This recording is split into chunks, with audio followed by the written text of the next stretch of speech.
Eternal by Device Heretic. Epilogue. The Faithful Student. Something of immortality. The Pegasus at the gate. Tell me everything. The last letter. Dawn at sunset. The faithful student.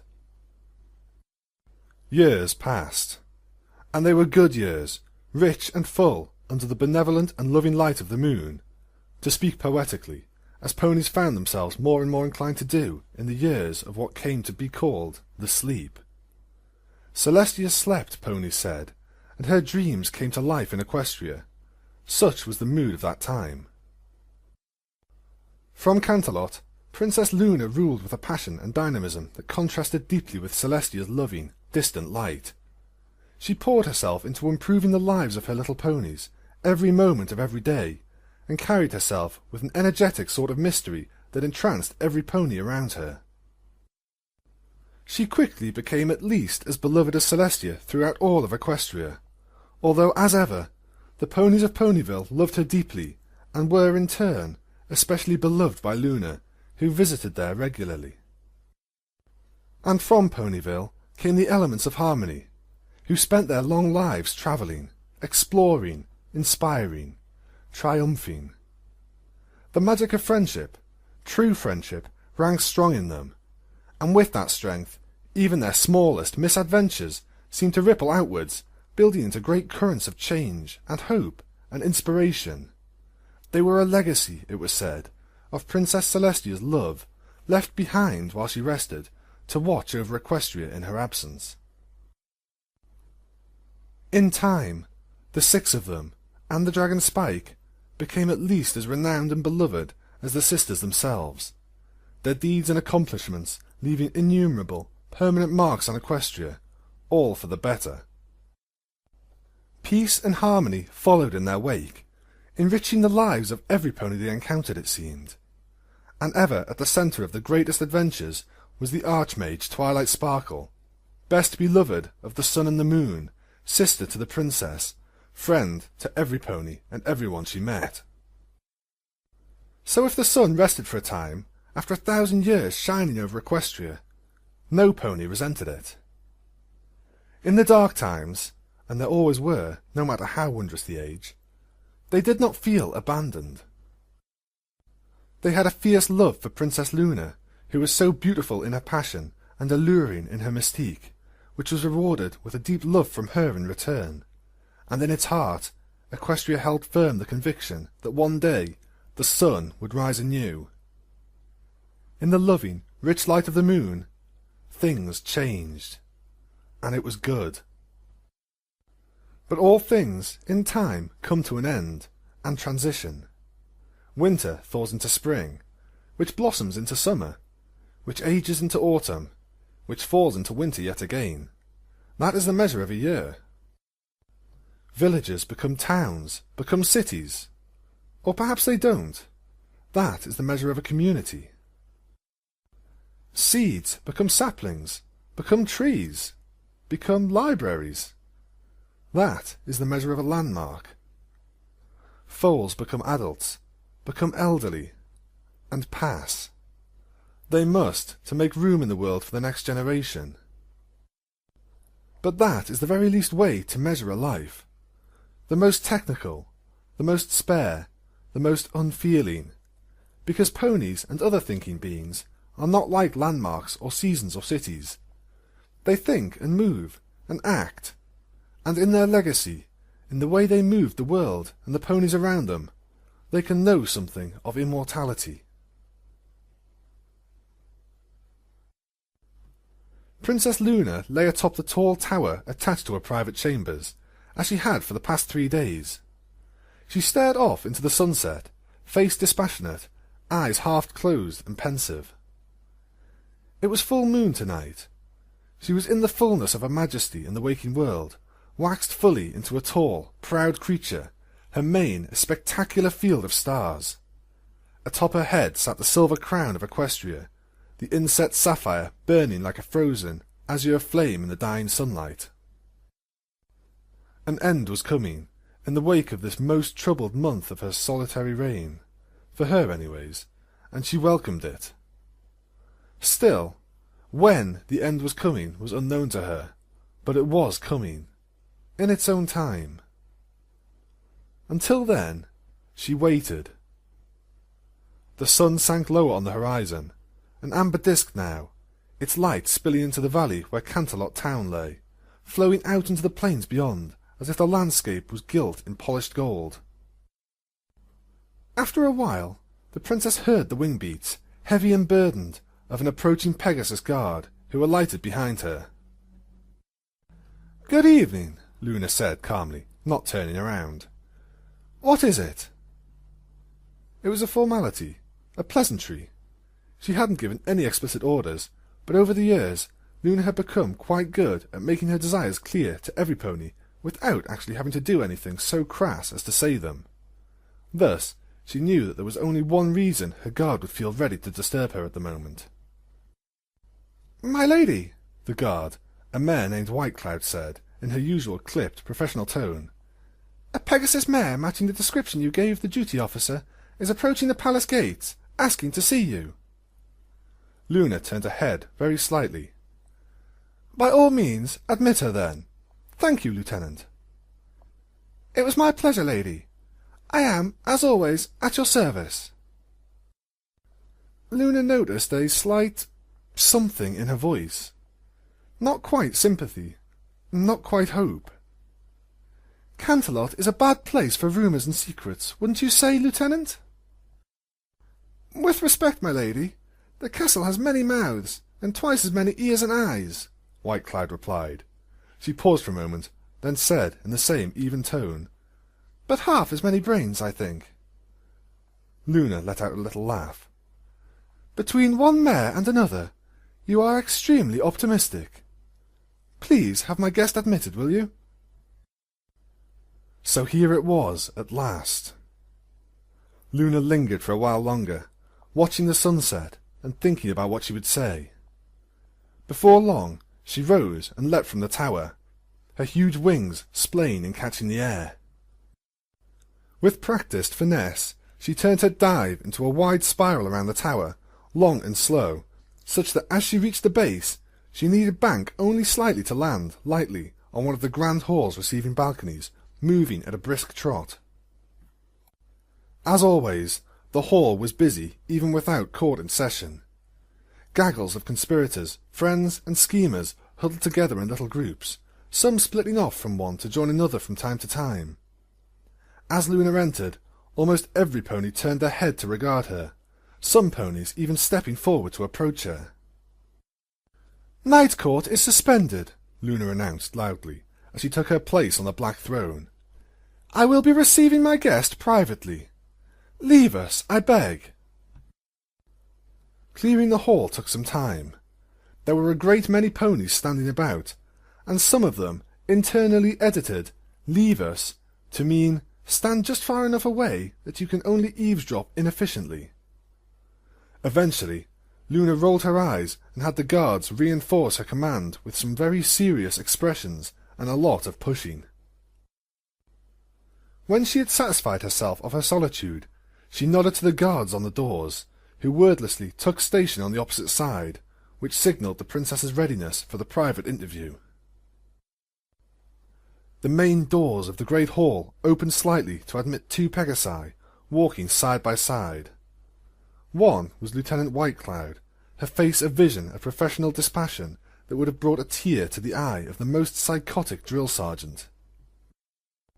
Next to her, walking with deliberate and magisterial pride, was a wizened old mare, her coat dull and fiery mane faded.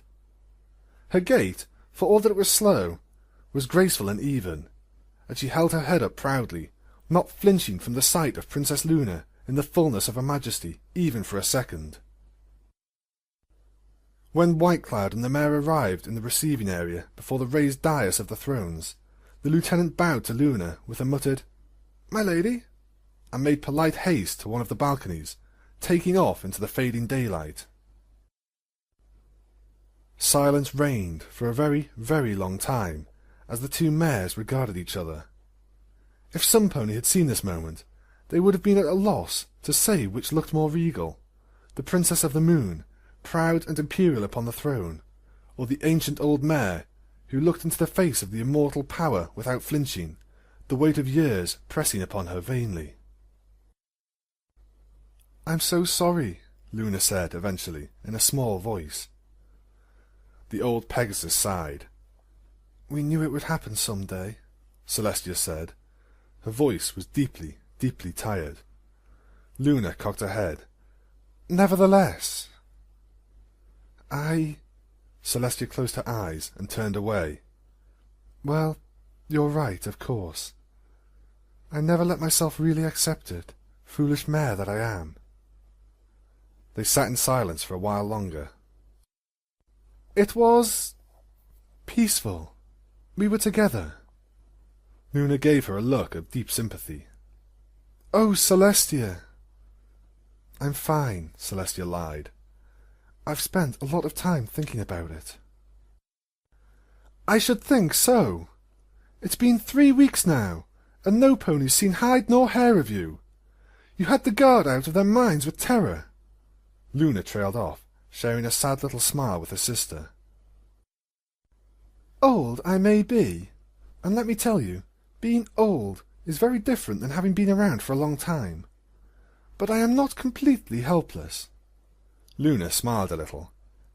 "I knew you'd turn up eventually." The Pegasus nodded and took a few steps back. "It's time, then?" Luna asked. "It's been time for 25 years, Celestia said, looking up at Luna with a sudden, broad grin. "I had a chat with the sun back when she first returned from her rest, and she agreed that she could stand to sleep a while longer." Luna bristled. "You subjected me to the noble ponies, alone, for 25 years more than I had to," she said, with ridiculously exaggerated indignation. This very minor selfishness was extremely easy to forgive, all things considered. It was no scratch on a millennium. "I hope you can find it in yourself to forgive me." Celestia's tired, old face was a portrait of contrition, but her eyes twinkled. Luna frowned playfully. "Well, I suppose." Celestia lay down at the centre of the receiving area, on a large, inlaid mosaic of the sisters circling a spherical object that was half purple-blue, half gold, and looked up at her sister. "You might want to close your eyes for this part," she said, smirking just a bit. Then she lay down her head and died.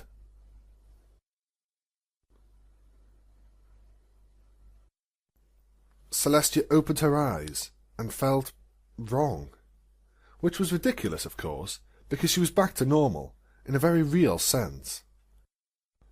She felt the extra-magical senses of a horn once again, and tried to set herself aside and merely observe how they seemed both intensely familiar and completely alien at the same time, because experience this sensation was very disconcerting indeed.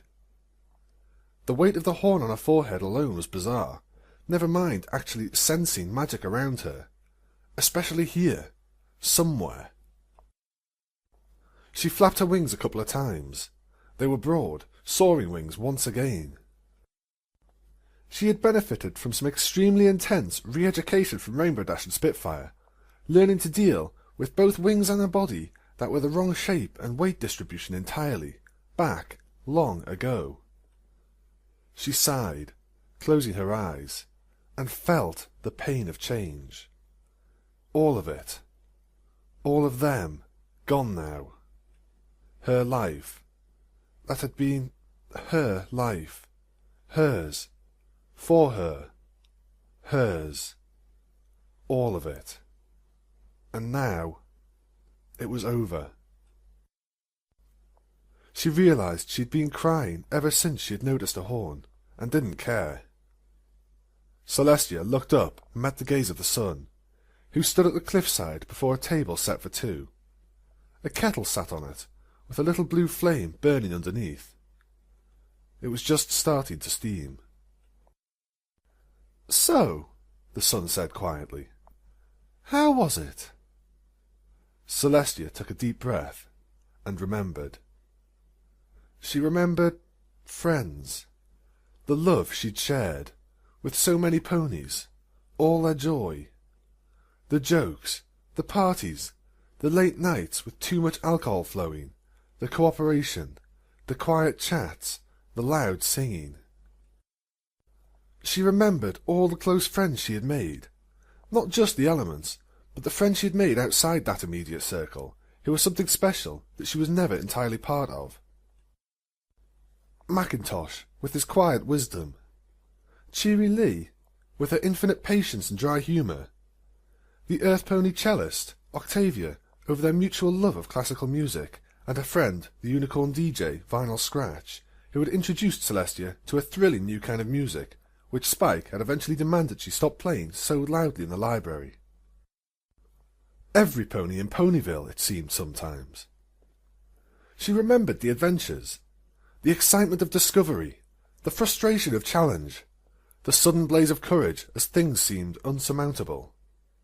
She remembered Applejack's determination very clearly in this context, and Rainbow Dash's rash, enthusiastic bravery. She remembered life. Cooking, cleaning, shelving in the library with Spike, modelling for Rarity, both of them thrilling in the danger she'd be recognised, experiments in baking with Pinkie Pie, hauling with Big Mac, and chatting amiably about nothing in particular with Fluttershy while they watched him buck in the orchard, flying around on errands for Twilight. Celestia, restored, remembered Twilight's sparkle. She remembered so much. She remembered that first day, when everything had seemed so frightening and intimidating, and Twilight had just stood there on the library floor, smiling warmly, letting Celestia touch everything in quiet awe, as if it were the first time. She remembered that wonderful day when she'd woken up, greeting Twilight and Spike automatically, and realised for the very first time that it had seemed like home. She remembered when they had gone off to find a dwelling near Ponyville suitable for a growing dragon, the first big adventure they'd shared together, just the two of them. Celestia remembered, in a blur, the long, slow process of change as the last little vestiges of their old, imbalanced relationship had given way to a deep and abiding friendship between equals. She remembered that little feeling of connection she so loved when they just thoughtlessly relied on one another, even in the most trying circumstances, which had grown of their mutual respect and unquestionable loyalty to one another. She remembered how, when Twilight would lecture to the most prestigious of guests on the library floor, they would catch each other's glance and roll their eyes at each other in irritation as their happy little library became a little lie, and how they'd share a quiet moment when it was finished, both making sure the other had taken her mask off. She remembered the hardships, the times when she had needed Twilight, and the times when Twilight had needed her, and those times, which were at once difficult and beautiful, when they had stood together, come what may. There had been many such times in their long, eventful life. Magical challenges, political squabbles, little missions from Luna, crises between their friends. She remembered the fights, too, the arguments. Two strong, intelligent personalities under one roof. There had been hundreds, about anything and everything. They got pretty vicious sometimes. Celestia remembered a week of staying at Spitfire's, when Twilight and Luna had noticed Celestia getting a little jealous of their long, long nights together doing magical research, and Twilight had... That had been a bit bad, hadn't it? Thank goodness for Fluttershy and Cheery Lee. But the fights had only lasted for so long because they'd been open with each other, and had been able to look to their friends for guidance and reinforcement. They had shared the magic of friendship deeply, and gloried in its quiet strength, together. No masks. Never again did they wear a mask for one another. Not once. One soul in two bodies. And finally, Celestia let herself feel the pain that accompanied the fierce, private joy of the memories of so many late nights stargazing. including that very last one, when they had laid down in the dying light of the day and were just together, quietly as twilight had passed, peacefully into night. Her faithful student had walked with her, all the way to the very uttermost end, just as she had promised. "It was," Celestia said, swallowing. Her tears flowed freely now, huge fat beads of joy and sorrow and loss and triumph and every emotion all at once overwhelming her. She sniffed, taking a deep breath, and forced her mouth to cooperate. There had been so much. Celestia had remarked to Twilight once that she'd probably spend the next century understanding all of it, and coming to terms with everything she had done in this one lifetime, as well as what she hadn't. It was bizarre to think. She had been around for a millennium and more beforehand, been a princess and a warrior queen, and a powerful mage without peer. But these years, these precious years, she felt like she could drown in them. It had not been completely happy, not always, nor unburdened with strife or conflict or hardship or loss or longing. But in its imperfection, Celestia's life really and truly had been. "It was perfect," Celestia whispered. The sun smiled warmly and gestured to the table, where the kettle was now whistling. "Tell me everything," she said.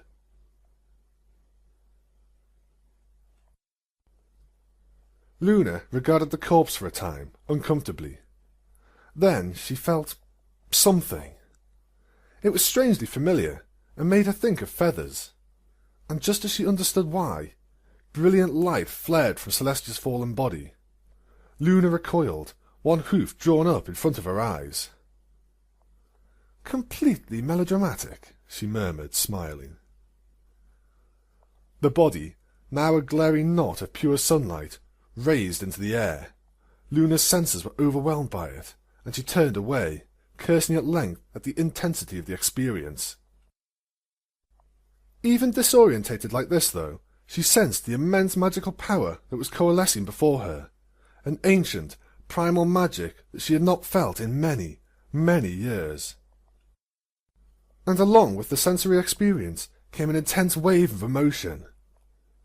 Luna was about as protected from this sort of thing as any pony in Equestria could claim to be, but nevertheless she felt an overwhelming wave of happiness, contentment, and hope flow into her. Everything was going to be okay, the universe seemed to sing, resonating in every ounce of her being. The experience was so intense that Luna had to struggle not to break into tears of furious, heart-bursting joy. Then it all subsided, and Luna turned back to face a glowing silhouette of an alicorn, shining brightly in mid-air. Its head was thrown back in a pose of ecstatic rapture, wings spread wide and beautiful, raw power radiating off her like the spray from a waterfall, bright jewels of multicoloured light flaring around her. Luna was taken aback. It was breathtakingly beautiful. The figure's eyes, wide and loving, opened wide. Luna met their gaze and was transfixed, paralysed, feeling an intense impulse never to look away, as if the universe would fall away if she did. The light began to fade further, and as it did so, it appeared to flake off like the petals of cherry blossoms, swirling madly around the figure with a strange, magically empowered wind. Luna laughed with joy as Celestia's muzzle was revealed, surrounded by a whirling, mad blur of glowing shards which continued to spiral as the light fell off Celestia, who smiled beatifically as more and more of her was revealed. First her head was uncovered, then down her neck and across her body, down her legs, and finally her great outstretched wings. The shards whirled around her, burning themselves out like cinders dancing above a fire. The wind died away, and she lowered to the ground gently, wings giving one great beat to cushion herself. Celestia, the Princess of the Sun, stood before her sister once again. Luna's eyes grew wide, her smile hurrying to match. Your mane! It was pink as the first kiss of dawn, as it had been in ancient times. Celestia smiled gently. It will fade again, quickly, she said, her voice restored to its immortal serenity. But for now, I am the rising sun once again. Luna stepped down from the throne, and the sisters embraced one another joyously. They had not, in a literal sense, been separated from one another by anything but distance. However, in a real sense, Celestia had been living another life elsewhere, in which Luna had been a noticeable but relatively distant part. Conversely, Luna had ruled alone for many, many years, 2 generations of ponies or so, and had learned much growing into the fullness of her majesty. They were meeting again now for the first time after an extended absence. The rising sun met the full moon, tempered by long labour into a strong and beautiful thing, as it was always meant to be. Celestia pulled away, her expression fading into solemnity. Luna stepped back, giving her as encouraging a smile as she could. "There's something I have to do," Celestia said, her voice strained. Luna nodded. "I know." Celestia gave her a grateful look and turned to one of the massive panel windows. For the first time, it seemed, she reached out with magic and turned a distant knob halfway up its soaring height, letting its halves swing open. She started at the unfamiliar sensation of touching something with magic, and gave Luna a sheepish look. The dusky princess chuckled. "Spike, are you there, old friend?" Celestia called. With the terrible speed that his immense size seemed to make impossible, Spike's gargantuan head suddenly appeared in the window. It was at least as big as a full-grown pony's now, and even the Alicorn sisters in the fullness of their glory were dwarfed by his scaly bulk. He was magnificent by draconic standards, sleek and powerful, his body more like a tiger's than most dragons, who grew fat and bulky. "I am here, princess," he said, his voice deep and thunderous. "And may I say, you look as beautiful as ever. It's too bad she isn't here to see you," he added, expressing himself with a somewhat typical frankness, overlooking how this might make everyone else feel, a bad habit that was the downside of spending the last several decades so huge that barely any pony could call him on doing so. "You honour me," Celestia replied politely. She cleared her throat. "Would you take a letter for me?" Spike's expression of sorrow had a lot of landscape to cover, almost seeming ridiculous. "On the side of a mountain, maybe," he said, raising a massive, taloned paw up, wiggling them in what might have otherwise been a somewhat threatening display. "I'm afraid my letter-writing days were over a long time ago." "I know, my friend, I know. Forgive me for indulging in nostalgia," Celestia said soothingly. She approached him as he rested his head on the window frame, reaching out and touching his massive snout with her hoof. "Will you stay with me, as I write one?" "Anything for you, princess," he murmured. Being him, this still rang off the furthest reaches of the hall. "Thank you," Celestia whispered. Luna summoned a quill and parchment from a stand nearby. "May I?" she asked quietly. "Please," her sister said, her voice choked. She pulled away from Spike and reclined on the floor, facing out into the setting sun beyond him, holding her silence for a long time. There was a moment when Spike looked as if he was about to speak, but Luna shot him a severe look, and he settled down, looking uncomfortable. The first time Celestia opened her mouth, all that came out was a strangled, dry croak. She paused, breathing heavily through her open mouth for a moment, and then cleared her throat, looking pained. The second time, her voice was a barely audible whisper, and then, in a weak but determined voice, "My dear, dear Twilight Sparkle." "My dear, Dear Twilight Sparkle, I am not sure how to begin this, my last missive to you. I am not even sure I understand its purpose beyond knowing, deep in my heart, that I must cause it to be. For me. Letters were always special between us, even when we lived under the same roof. I have returned to myself, and feel wrong, as you predicted I would. In your great wisdom, you have always seen me apart from the shape I was. You always saw Celestia, not the princess, or the Pegasus, although I must say, I will not miss having to carry everything in my mouth. My sympathy for the non-magical tribes abounds. In one thing we were fortunate in a way. Our last moment together was as peaceful and gentle as any pony could ask, and we had one last little private moment to say good-bye, which would not have been afforded to the princess and the archmage. It pained me dearly to watch you leave me and join our friends in rest, but I am, after all, only one of the many, many ponies who loved you, although I take you at your word that I was particularly dear to your heart. I have wandered Equestria for several weeks, wrestling with myself, trying to bear the pain of change that is the burden and purpose of my long life without you there to help me.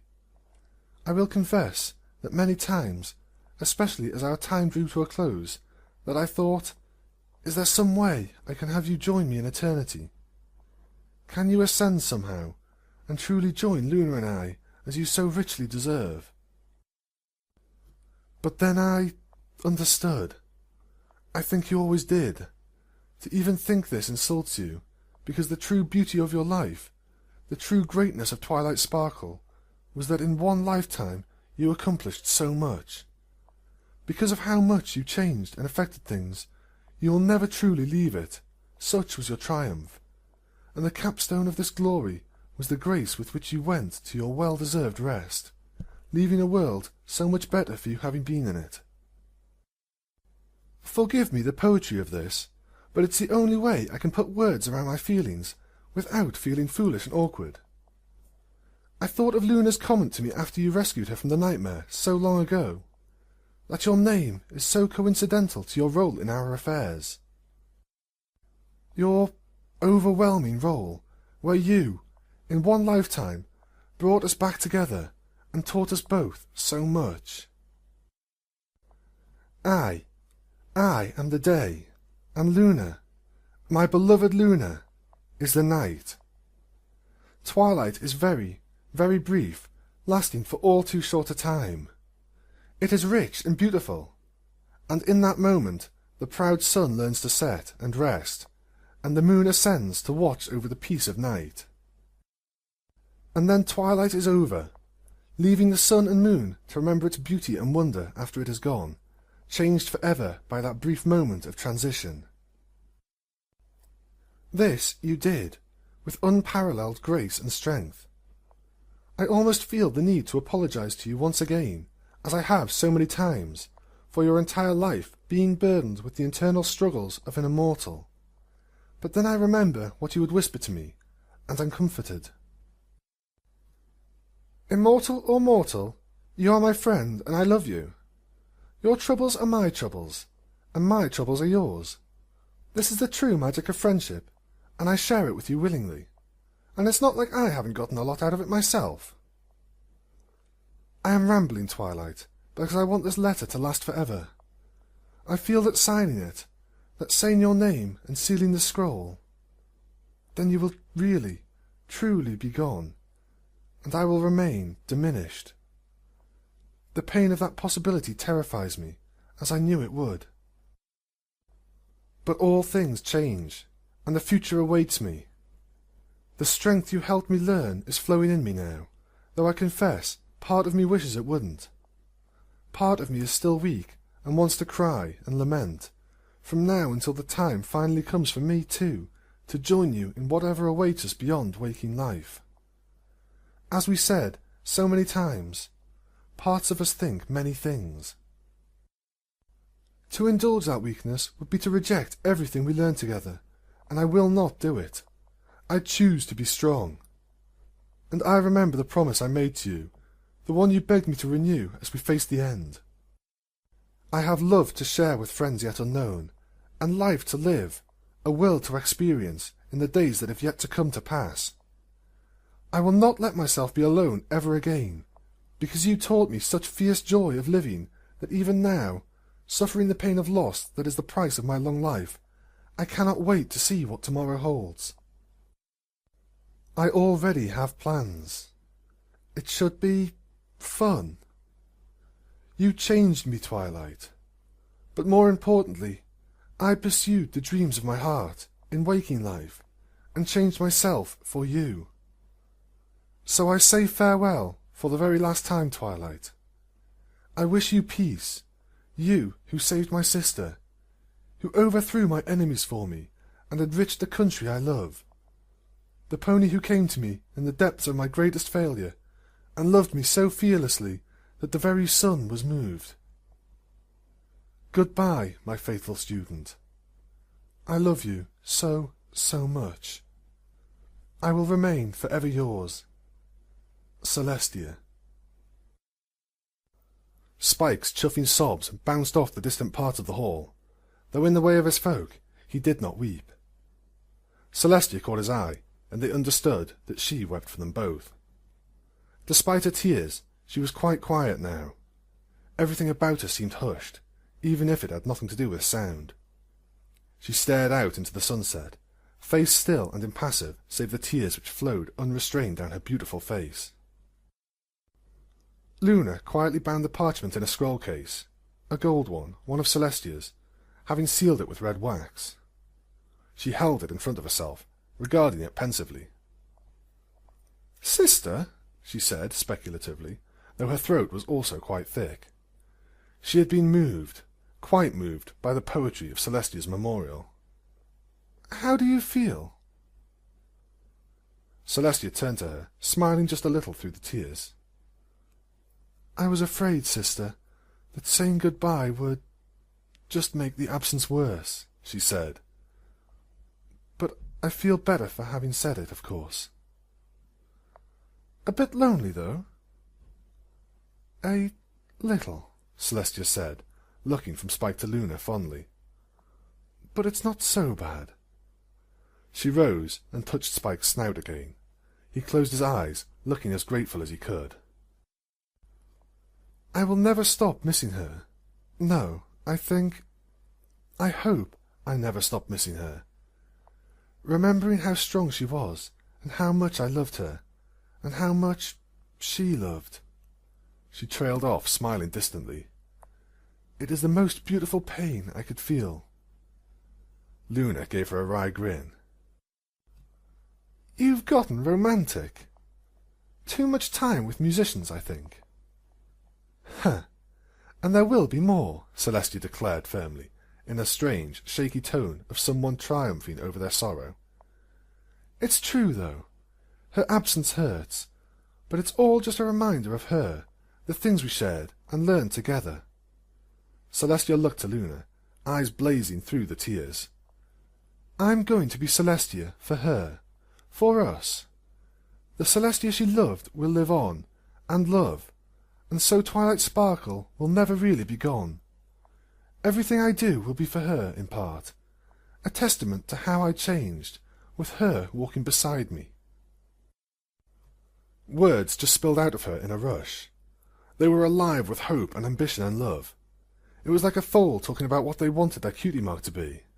Celestia seemed free, unrestrained, unburdened, gushing about what could be, what could grow out of the wonderful life she had just lived with her friends in Ponyville. She was still crying, and her voice was occasionally thick and mangled, but still, the story of Twilight Sparkle and Celestia, a long, generally happy story, was coming to an end. But instead of dreading seeing the last few pages coming, Celestia was eagerly looking forward to the next volume in the series, wondering with a foal-like enthusiasm about what was going to happen next. "I was so afraid that she would never be more than a talented student to you, sister," Luna said, approaching her. "I could sense, even in the worst times, how much you two needed each other. This, though, This is more than I could have ever hoped." Celestia just smiled idly and stared out into the sunset. "She came to me," Luna said, raising the scroll case up to eye level as she took a place next to Celestia before the open window. "Many months ago, in the night. Just showed up on the balcony to the Great Hall, telling the Night Court that she had private business with me." Celestia chuckled once, her grin growing a little wider. "She got a little pushy in the end, didn't she?" Luna raised an eyebrow. "Some pony was foolish enough to express relief that she wouldn't be around running ponies' lives for them any more in my earshot the other day," she said, her smile a little predatory. Celestia recoiled. "No," she said, disbelieving. "I'm afraid so. But I needed a new aide for the ambassador to the Zebra Nations anyways, so it was somewhat convenient." Luna frowned slightly. "Although the buffoon thought it was a reward for something. Maybe I was too subtle." "It's hard to punish some ponies without being overt," Celestia agreed solemnly. "It makes you despair for Equestria, except that it's the same now as it's always been." Luna and Celestia grinned at each other before returning their gaze to the sunset. Spike pulled his head back and joined them, golden-red light gleaming off his polished scales. "So there we were," Luna said, eventually stirring. "I had the court cleared, and we just sat there for a while. She was troubled, of course." "She told you she was dying," Celestia said quietly. "How long ago was this?" Luna thought about this. "About 8 months or so." Celestia smiled very slightly at this, and Luna momentarily wondered why. "I knew she didn't tell me right away." "She was very worried about you, Celestia. Although, to be honest, she was more worried about herself. She was being herself, fretting constantly about everything that could go wrong, although she was trying not to. And she said, 'I am old, Luna, and I want to do something sentimental, because I—'" Luna swallowed. "I don't want to have to leave her alone. But I must." Celestia sniffed. "She got very intense about the promise I made her, in the end, that I would not let myself be alone ever again." She smiled, but she needn't have worried. Luna nuzzled her sister, as much to comfort herself as Celestia. "Still, she was insistent that something be done, as much for her as for you, I think. So she and I thought up one last magic trick, to make an old dream come a bit more true. One last little show for her mentor." Before them, the air blurred and distorted in a strangely liquid way, which Celestia and Spike recognized as the magic of the dream world being forced into reality. It pulsed regularly, a thrum that seemed to be heard with the entire body, not just the ears. Luna lifted the scroll case up and into the weird vortex of power. As it entered, it seemed to vanish quickly, passing into the western sky with a strange, distorted speed. Soon it had vanished from view, lost in the fading light of the setting sun. Luna made a gentle motion with her head, and, "Oh," Celestia said, face spreading into a tearful expression of wonder. Luna chuckled. "I wondered if you remembered." "How could I possibly forget something like that?" Celestia whispered. Word spread quickly throughout Equestria that Celestia had returned, though not by proclamation. Word merely spread, whispers and cries of joy spreading the news. The sun had risen again, as we have always hoped. She had been found one evening, wandering the streets of Canterlot, glowing gently in the fading light. She smiled and chatted peacefully with every pony who worked up the courage to speak to her, occasionally looking up at something in the sky and smiling gently. She even, this was what made it truly mythical, addressed many ponies by name, and asked after little events in their lives, and these were ponies whose grandsires had been foals when the sleep had begun. She eventually took up an impromptu court in one of the squares, beneath a marble fountain of the elements of harmony, sitting there into the early hours of the day, happily chatting with every pony she could, learning their names, asking them about things in general, and being as calm and soothing and loving as history said she was, and 3 times as beautiful. Princess Luna, when pressed to remark on this, would say only, "Dawn is breaking," and smile mysteriously. The next day she was nowhere to be found in Canterlot, although some Pegasi reported that they had stopped and shared a small lunch with her on a cloud over the fields between Canterlot and Philadelphia in the early afternoon. Very few ponies knew what happened between then and Celestia's triumphant, celebrated return to the palace 3 days later. While it was a secret that those who were in the know steadfastly took to their graves, it was not a dark secret, just precious, and something that belonged to them alone, and bound them together. There was a small village on the outskirts of a forest, in a distant view of the city of Philadelphia.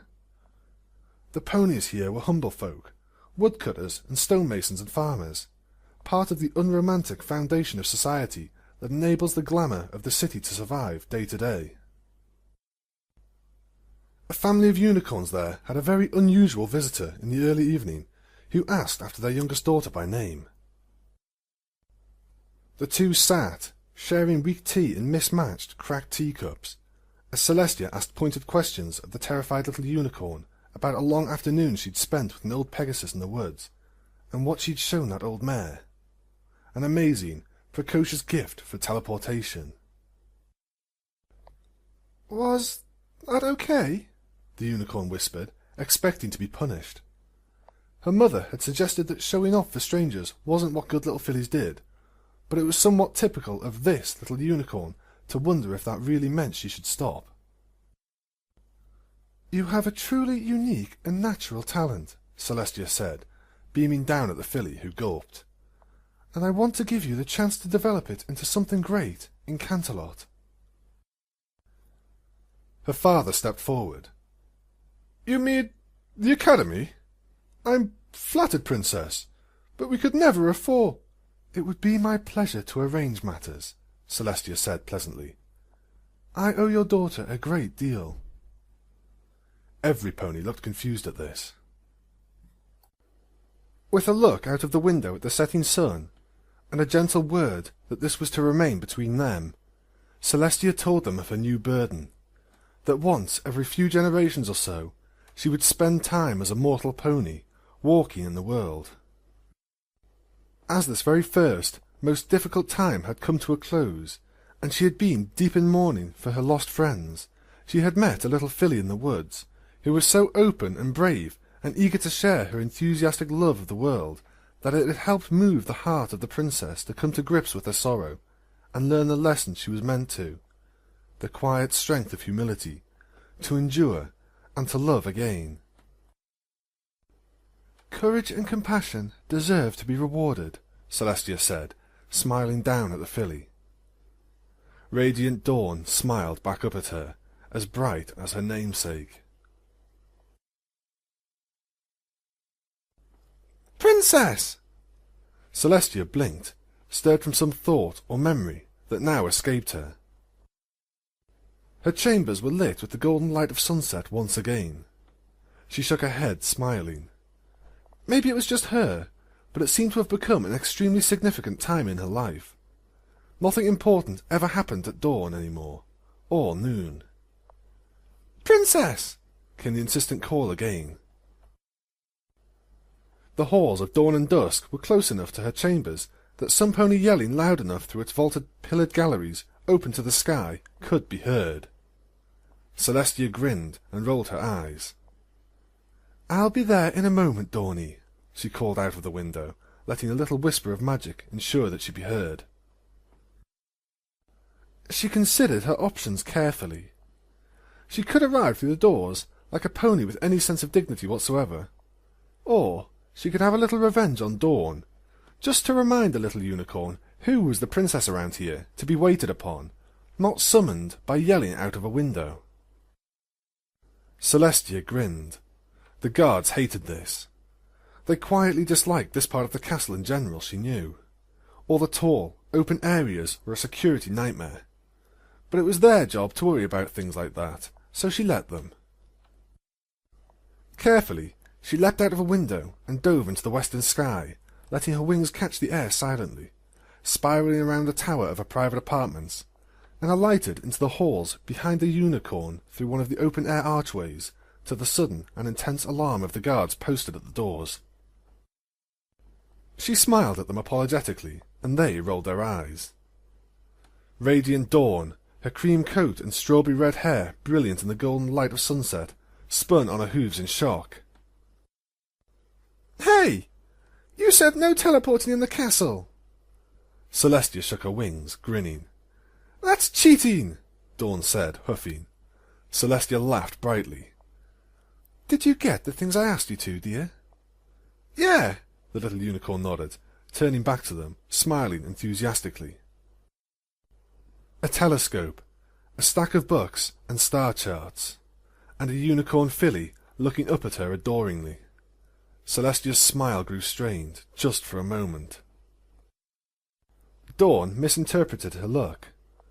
"I didn't teleport into the library again, if that's what you—" "No, no," Celestia said quickly, shaking her head. She would have known already if Dawn had done this. The librarian and unquestioned mistress of the palace archives, an earth pony who was uniformly addressed as Miss First Edition, held views on the issues of unicorns suddenly appearing in the stacks, the sudden burst of magic and air displacement turning her neatly arranged shelves into, well, a problem. Dawn held her gaze warily for a second, but then smiled as she satisfied herself that she wasn't in trouble. It was, after all, somewhat rare for this to be the case. "I've been looking through these old ones that Miss First Edition gave me," she said, a bit dismissively. Dawn held grudges like a cat. They amounted to low-level suspicion and distrust right up until she needed something from the pony in question. "They're all really old and boring." Celestia reflected that Dawn was still in that stage of youth where anything old and worn lacks the appeal of things that were new and fresh. She summoned one of them to herself. It was... "Oh my, Dawny," Celestia said, clicking her tongue. "A practical guide to stellar bodies is hardly old," she said. Old was not the word for this book, she said in the privacy of her mind. Nor worn. Well loved. But it's got so many boring words in it," Dawn said. "About, math stuff." Celestia chuckled. "Nevertheless, I like this one much better," Dawn said, holding up in the hooves a blue book decorated with a simple picture of the silhouettes of two ponies looking up at the night sky through a telescope, one pointing upwards. "I have one of my own at home, but I forgot it, so I took—" She froze. Celestia's eyebrow raised in mock anger. "The copy from my study?" Dawn grinned up at her nervously. Yes." "Which you could have only gotten into by, yes, teleporting from that ledge you found on the second-floor window of the laboratory, which you could also have only gotten into by teleporting, since you're not allowed in there unsupervised anymore," Celestia continued idly, in the tones of some pony who knows they have a fish on the hook, but are in no particular hurry to reel it in. But privately, she gloried in Radiant Dawn's rapidly developing skill and ingenuity, however troublesome. Radiant Dawn chuckled. "Sorry," she said weakly. With a sudden grin, Celestia snatched the book from Dawn's hooves with telekinesis and began flapping it at her, swatting at the little filly's backside. Dawn leapt to her hooves and began running back and forth along the length of the hall, laughing and squealing as the book chased her, occasionally making gentle contact. The guards rolled their eyes again, which Celestia politely failed to notice. "Honestly, I can't leave you two be for half a second without half the palace falling down," said a cool voice from a convenient shadow. Dawn came skidding to a halt before the proud figure of Princess Luna, once again tall in the fullness of the moon. Like many foals born during the sleep, Dawn was fascinated and intimidated by the mysterious princess. When Celestia had first presented Dawn formally to her sister, the little unicorn had actually gone stock-stiff and tried to hide behind Celestia a little, completely out of character for the chatty, inquisitive little unicorn, who had boldly demanded favours from guards the first time she came to the palace, and asked questions relentlessly if something caught her attention. Luna smiled down at her, honest amusement lit on her noble features. Celestia grinned wickedly, and took the opportunity to swat at Dawn's flanks once again, gently making contact with the little golden image of a rising sunburst emblazoned there. The filly squeaked in surprise, and shot her teacher a dirty look. "And with such a precious book, too," Luna said, in a tone of exaggerated hurt, as she took it from Celestia's control, and made a show of inspecting it for damage she knew very well would not be there. Dawn's little face scrunched up. "What? There's tons of that book. It's not rare," she said, curiously. Then she remembered how nervous she was, and gave Luna a shy look. Luna flipped the book open, turning a few pages. "Ah, here we are. Radiant Dawn. I feel confident in saying that this is a unique item of great value, as you'll see here." She presented the page to Dawny to read. It was the title page. "A beginner's guide to stargazing for fillies and colts, complete with star charts and illustrations. By Twilight Sparkle, Archmage, D.M.S., D. Thou, Ph.D. And underneath, in small, careful quill writing, "To my dear Princess Celestia, one more signed first edition for a very lucky princess, when you're yourself again. In memory of a cold winter night when you woke a grumpy little filly and taught her to love the heavens. With love from your faithful student, Twilight Sparkle. P.S. Given in hopes that this will not be left on a shelf in your study. I know part of you will want it to. P.P.S. And while De Celestia Mobile may be a seminal work and extremely flattering to you, librarians should probably give this to fillies and colts in the future, if I may be so bold. P.P.P.S. I'm serious, Celestia. Don't let this sit on a shelf." Dawn read it carefully. Celestia watched her, face blank. The little unicorn turned. "Heh! See? You're not supposed to keep it on a shelf," she declared. Luna and Celestia's eyes met briefly, and Celestia gave Dawn a small look of playful, exaggerated remorse. "Oh, dear Dawny, you're right. You've caught me being bad again." "That's twice this week," Dawn said firmly. "You took that melon from the kitchen yesterday." Celestia frowned in honest irritation. "I shared it with you, didn't I?" Dawn shrugged. "Still, though." Her face was unyielding justice, personified in miniature. Luna laughed brightly. "I cannot believe I've let it go this long before meeting you personally, little one." Dawn's eyes went wide. Princess Luna was showing her a lot of personal attention. Celestia stepped up beside Dawn, who looked up to her nervously. "Dawn, I asked you to come here tonight for a very special lesson. Your first with my sister." "What? Really?" Dawn gasped, looking to Luna, who nodded, smiling broadly. "I'm going to teach you about the stars, Dawn. Celestia says you've shown some interest in them," Luna said, momentarily meeting Celestia's gaze. This stargazing had been the one demand Luna had made when Celestia proposed that her sister take a larger role in the unicorn's special education. Unspoken, but heavy in her voice, was an entirely different filly altogether, long, long ago. A chance Luna never had. Celestia had agreed without hesitation. Dawn's eyes found some way to grow even wider with stunned excitement. Yeah! I've been reading lots of stories, and I wanted to learn about the constellations, dear," Luna finished for her automatically. Stories? She asked Celestia, raising an eyebrow in interest. Legends and histories, Celestia said, smiling as Dawn nodded excitedly. She loved stories and tales of bygone days, finding endless fascination in things being different than they were now, and reading the stories of heroes and monsters and great deeds. Celestia smiled. Someday it would really dawn on the unicorn exactly who she was talking to every day, and, well, it would be a very long day, week, month. Luna would like it, though. She had endless time for ponies willing to listen to her speak of old times.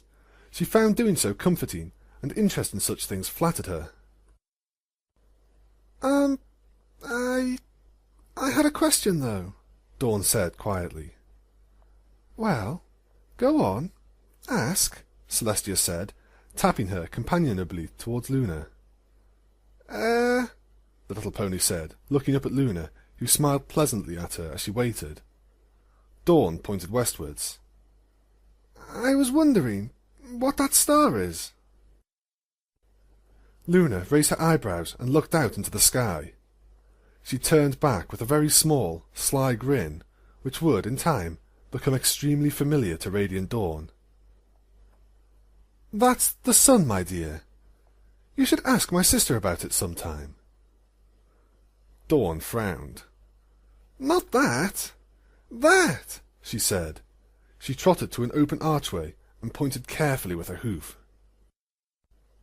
Celestia and Luna stepped forward and followed her hoof up, as if they needed to.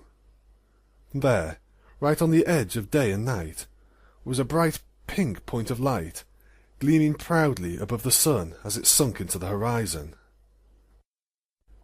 It's not in any of my books, not even Miss Sparkle's.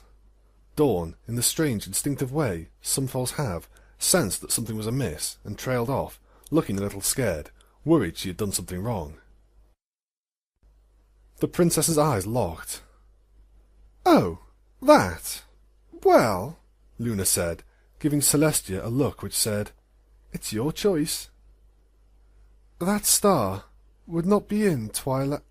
Miss Sparkle's book, Celestia said, laying down that so she was more or less at eye level with Dawn, because it didn't exist when she wrote it. Oh? Dawn said nervously. Celestia smiled a little faintly. It's a very special star, you know, she said, as if conveying a great secret. Especially for me. Dawn looked curious. Really? Yes, Dawn, Luna said, lying down on the other side of the little unicorn. Every day it watches over the sun as it sets. It loves the sun very much, and doesn't want it to be alone. That's... huh? The unicorn said. A thought struck her. Does it have a name? You read that all stars have true names. Is that right? Luna replied. That was very clever of you. Dawny, Celestia said quietly. Would you lie by me, please? The unicorn lay down, happily basking in Celestia's warmth. Luna watched Celestia carefully. She was staring up at the little star, clearly a little strained. Dawn asked quietly. Did I do something wrong? Why are you crying? Celestia looked down at her, smiling. There were indeed trails of tears falling from her eyes. No, Dawny, no. I just want you near me when I talk to you about this. The little unicorn cuddled her, gently, instinctively offering comfort, just as she had for that sad mare in the forest years ago. Luna gave Celestia a look that said, It's okay. I can tell her if that would be easier. Celestia shook her head, and Luna nodded, sighing. This was something Celestia had to do herself. Dawny, Celestia began quietly, that star is very special to you, too. It is? Yes. It has two names, you know. Most ponies just call it the Twilight Star, since that's when they see it." Celestia trailed off, smiling wistfully. While this was a little hard, she found she really was very happy here with Luna and little Dawn. So she nuzzled the little filly affectionately, while she let the little moment of tightness in her chest pass. "But its real name is the Faithful Student." There, she'd said it. Shared it. Dawn looked up. "Student? It's like the sun's student?" she asked tentatively. Like me?" Luna reached a hoof out and put it on the filly's shoulder gently, touching her for the very first time. "That's right, and it loves the ponies the sun keeps near at heart. So if you're ever feeling lonely, remember that it's always there, watching over you as well." The unicorn stood to get a better view of the star, looking up at it in wonder. "It's beautiful," she said, unthinking. "Yes," Celestia said quietly. "Yes, it is. When you're a little older, we'll talk about it some more. But for now," she tapped Dawn with her hoof, "since you can see it, that means it's almost night time. It is the Twilight Star, after all." "And I've been looking forward to spending time with you all day," Luna said quickly, to Dawn's surprise and, it seemed, nervous excitement. "I have quite a bit I can tell you about any constellation you want. After all," she added, giving Dawn a smug grin, "I named quite a lot of them myself." Dawn looked from her to Celestia in awe, grinning. "Off you go, little one. I want you two to be friends, so be good for once, will you?" Celestia added, calling after the little unicorn as she all but galloped over to the telescope and began adjusting it eagerly, even though she had no idea what she was doing. Luna rose and put her head down by Celestia's ear. "This will be hard for you, I think," the dusky princess said carefully. "If you want to retire, then it will be hard," Celestia said, looking up at her sister with a calm, pleasant smile. "But I will remain, nevertheless." Luna smiled. "As you wish, sister." She turned, summoning a beginner's guide to stargazing to herself, flipping through the star charts, a look of professional dispassion. She had, after all, written part of it herself. "All right, Radiant Dawn. First of all, when it's just us, please just call me Luna, okay? Forget about all that princess stuff for a while." As night fell over Equestria, Princess Celestia stared out into the western sky, listening to Luna and Dawn get to know each other. It was tentative at first. Dawn was nervous, and Luna was, to Celestia's experienced ear, eager beyond words to get along with her, which always made her a little stiff and awkward. But Dawn's natural curiosity quickly got the better of her fear, and Luna's persistent, gentle entreaties were rewarded with a sudden flood of enthusiastic questions about everything the princess said or showed her. From that initial meeting, they quickly found a natural rhythm to their conversation, and together they discussed the secrets of the heavens. It was apparent to Celestia that the two would be lifelong friends. Two intelligent, passionate ponies who shared a love of learning, laughing, and making sly jokes at each other's expense. She idly wondered if Luna would be the one with a loyal, dedicated student this time around. It promised to be interesting. Radiant Dawn was almost totally unlike Twilight Sparkle, bold and sociable, bursting with an easy confidence. She was also a born troublemaker, her talent for teleportation having already caused a lot of excitement at the academy and in the palace, but her heart was honest and courageous, and compassion and fierce loyalty came to her as easily as breathing. In her, Celestia suspected, she had not found a new archmage, but she had found a brave and adventurous new friend. Celestia couldn't wait to find out what would happen in the coming days. But for now, the sun was setting. Tomorrow it would rise again, to shine over another day in Equestria, looking down with love on every pony, great or humble. all the adventures, the business, the joys and sorrows, the friendships and enmities, the triumphs and tragedies that made up a day in her beloved little country. And then it would set again, to rest. Celestia looked up over the setting sun at the pink star, and smiled. The sun would never be alone again, accompanied eternally, in her heart and in the fading light of twilight, every day, by her faithful student.